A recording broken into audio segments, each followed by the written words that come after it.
अस्सलामुअलैकुम। जी प्रेस के खास अपडेट में आपका खैर मकदम और स्वागत है। रूस ने यूक्रेन पर तबाहकुन हमले करते हुए यूक्रेन के तवानाई के शोबे को तबाही के साथ बुनियादी ढांचे को भी निशाना बनाया, जिससे यूक्रेन भर में बिजली मुनक़ता हो गई। रूस ने इन हमलों में सैकड़ों ड्रोन और मिसाइलों का इस्तेमाल किया।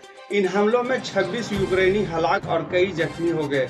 यूक्रेनी वजीर दाखिला इहोर कलीमेंको ने इन हमलों की तस्दीक करते हुए कि रूस के इन हमलों में मगरबी यूक्रेन के शहर तिरनोपेल में हमले किए गए। यूक्रेनी वजारत दाखिला ने भी कम अज कम 26 यूक्रेनियों की हलाकत की तस्दीक की। इन हमलों में दर्जनों जख्मी भी हुए हैं।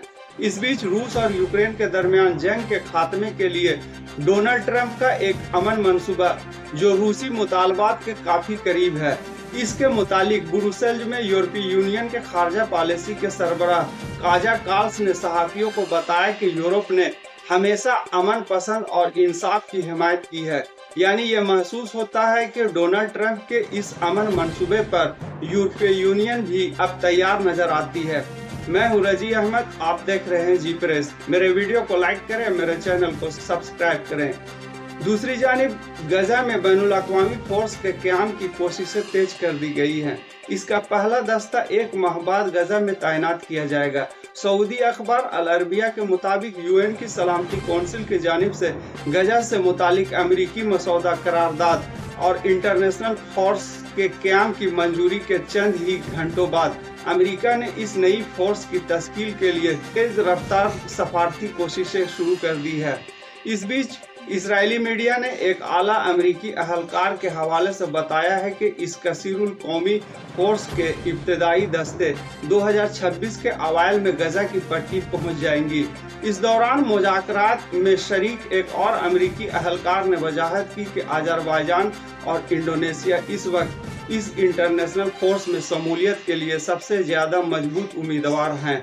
यानी हमारी ये तजिया है कि जो काम इसराइली फौज और अमेरिका नहीं कर सका, वह अब मुस्लिम मुल्कों की इंटरनेशनल फोर्स से करवाई जाएगी। गजा में हमास के सुरंगों का खात्मा और हमास हथियार छीनने का काम ये मुस्लिम इंटरनेशनल फोर्स से कराई जाएगी। दूसरी तरफ जंगबंदी के बावजूद इसराइल के फौज ने बमबारी के नतीजे में 17 बच्चों और खवातीन समेत 28 फलस्तीनियों को शहीद कर दिया है। ये जंगबंदी मुआहदे के वाज़ेह खिलाफ वर्जी है, जो 10 अक्टूबर को नाफिज हुआ था। इस बीच प्रेस टीवी के खबर के मुताबिक इसराइली फौज के हाथों गजा से गिरफ्तार कैदियों को जनूबी इसराइल के जेर कब्जा इलाकों की एक जेल के एक सहन में इन कैदियों को दिखाया जा रहा है। फलस्तीनी तहरीक हमास ने इस जेल की तस्वीरों को देखने के बाद कहा कि इसराइली अमल के मजम्मत करते हुए ये बात कही कि जो फलस्तीनी अगवाकारों को फांसी देने की राह हमार करता है।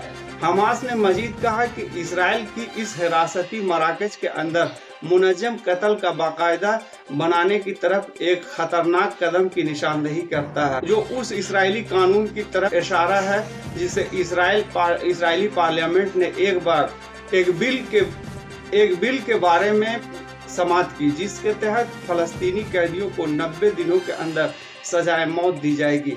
हमास ने मजीद कहा कि इस इसराइली कानून जो जेलों को भी कानूनी साजी की आड़ में फलस्तीनियों की बाजियाबी के लिए मैदानों में तब्दील करता है।